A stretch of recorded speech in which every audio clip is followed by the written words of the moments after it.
what I do. Now, are y'all with me? Let me know, because we haven't even got to the good part of the show yet, because I want to talk about these black teachers putting it all on the line and whatnot. But I had to hit this up. This is, so, look, listen, fam, understand this. There's a dangerous and deliberate misunderstanding in how we discuss race and oppression in America. And recently, as you saw, he's a Texas state representative, Gene Wu. He basically said the day the Latino and African American, Asian, and other communities realize, I wonder who the other is, right? That seemed like all of them, but once they realize they share the same oppressor, that's the day we start winning. Somebody type we in the chat room.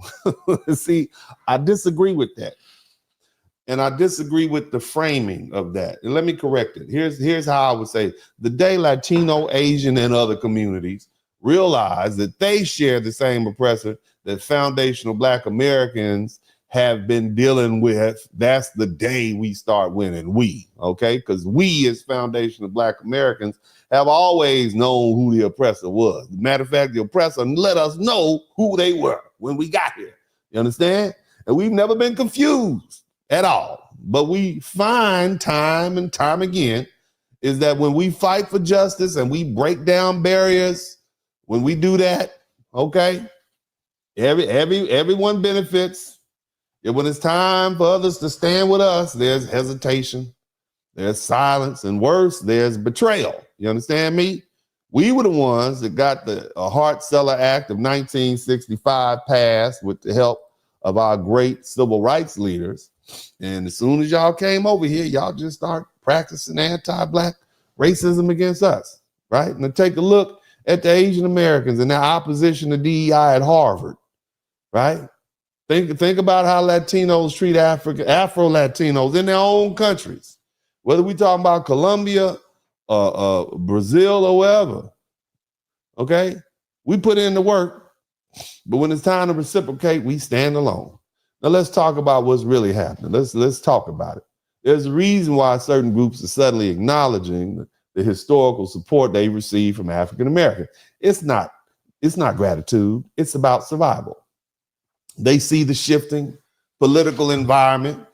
They see old D-man Trump back in office, and they see the rise of a racially charged environment. You understand? Shout out to my man TIQS. Good looking out. And specifically when we talk about anti-Asian hate and the resurgence of this hardline nationalism. You understand? And now they want to come back and build coalitions. They want to build now. Where was that energy before? Where was that when Black folks were under attack for the past 15 years and whatnot? Trayvon Martin, half the country, hell, majority of the country sided with Zimmerman. Huh? Oh, he was a thug. He had on a hoodie. He must have been a thug. Huh? You know what I'm saying? He had on a hoodie. His hoodie is the reason why, teenager. Yeah. Yeah. George Floyd. Oh, man. He was on drugs at the time. Had nothing to do with the knee, right? Nothing to do with the knee on the back of his neck for 9 minutes. Oh, no. Where was that energy at then? Huh? Where was it when affirmative action was overturned and making it harder for Black students to access higher education? I mean, the hypocrisy is astounding. Let me be clear. America's military history shows a long, violent engagement with Asia. Okay? You are the model. You call yourself the model minority. You think white folk like you? Look at all the blood spilled on the Asian continent. Nations destroyed. The Philippine American War. That's 1899. The vast majority of the wars that America has fought has been fought against Asian countries or in Asian countries. The 1899 the 1902. We fresh out the Civil War, and the first people we go pick on the Philippines, way across the world. The Boxer Rebellion at the same time. And then you fast forward to World War II, From 1939 to 1945, we fought a whole war against Japan, annihilated those people, dropped the atomic bomb, 2 atomic bombs on them, Nagasaki and Hiroshima. Fat man and little boy. The Korean War, we fresh out of the war with the Japanese, we go back to Asia and fight a war against Korea from 1950 to 1953. Oh, and if that wasn't enough, from 1955 to 1975, 2 years later, we go fight in Vietnam. And now you got a war on terror.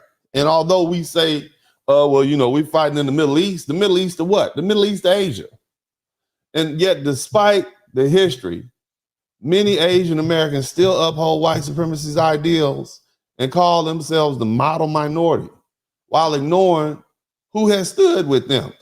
Let me give you an example, a very rarely known fact. In the Philippine American War that I mentioned, there's a gentleman named David Fagan. He was a black U.S. soldier, and he defected. He got tired of fighting against the Filipinos on behalf of the American government, and he defected to fight alongside the Filipinos in the Philippine American War. His name was David Fagan. Look him up. He saw the same racist imperialism that foundational black Americans had endured and been inflicted on these other people, right? And he couldn't ignore that. And so he was not going to ignore that. Now, here's the thing. If you need proof that black people have been alone in this fight, look at the history books. It's there. You don't believe what you're dealing with? My model minority friends, the internment of Japanese Americans during World War II, the Chinese Exclusion Act from 1882, the National Origins Act from 1924, all of these were brutal injustices put upon directly to affect Asians. But we as black Americans fought for civil rights to undo those laws that later benefited not just Asians, but everybody. And yet, when it's time to return the favor, what do we get? Silence. And worse yet, we get active anti-black racism. You got a dude on the internet right now who spends all day showing videos of black people strung out on drugs and homeless people doing what drunk homeless people do, okay, to everybody. But he oftentimes will pick the specific incidents where Asians would be attacked to try to gin up the anti-black racism. Here's another thing, an incident that most of us in my age know. 1991, there was a young lady named Latasha Harlins. She was a 15-year-old black girl. She was shot in the back of her head, leaving a convenience store because she had words with a Korean store owner named Sanju Do over a bottle of orange juice. And her life was worth nothing in the eyes of the justice system. They literally let this woman go off with a slap on her wrist. If that, no jail time. And so what happened during the 1992 riots, Korean store owners, their stores were targeted because of their anti-black racism. And they took up arms and they were ready to shoot black people before they ever pointed their weapons at the real enemy. You see, the one who've been destroying their countries and bombing them and whatnot. That was the stance they took. Now let's fast forward to affirmative action. All right. Asian Americans took the lead role in dismantling a system designed to uplift black people. Okay. Affirmative action was designed to help black people. And even though it was just helping a few black people, the majority was helping white women and Asians and other folk, you fought because you fought because you didn't want it to help us at all, and we were the people who was intended to help. So now Donald Trump is preparing to take center stage again, and many of you who turned your backs on black people are realizing that your place in this society isn't secure as you thought. You see the warning signs and you feel the walls are closing in. Shout out to my man, Michael J. And now you want to talk about unity. Okay, understand this. I want you to, please. Black people will not be used again. We will not be the shield for people who ignore us when they're comfortable, but come running when they're under fire. Solidarity must be mutual. And if you want us to ever stand with you, then you better be ready to stand with us. What's up, what's up, what's up? Welcome to the broadcast. This is Uncle D.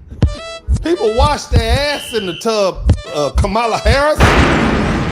You were tuned in to Uncle D. D's black man talk. Pull up, homie, take a seat. Don't be a shadow watcher every day. You learn something, then you earn something. Let them know and drop some money in the plate. It's getting cold, ladies, talking ratchet. There's a king here, grab your coat, zip your jacket. Keep quiet for a second, close your jaw. Attorney Spurling, this ain't pearly, know the law. Talking Constitution, pushing pins when he shooting, give him that. Masculinity, just for the record, sprinkle that. You can keep your cat, gotta cut it. Only cat he rubbing, gotta love it. I call it Molly Buddy. Gotta vote your interest, voting earns. Presidential, this is for the money that I earn.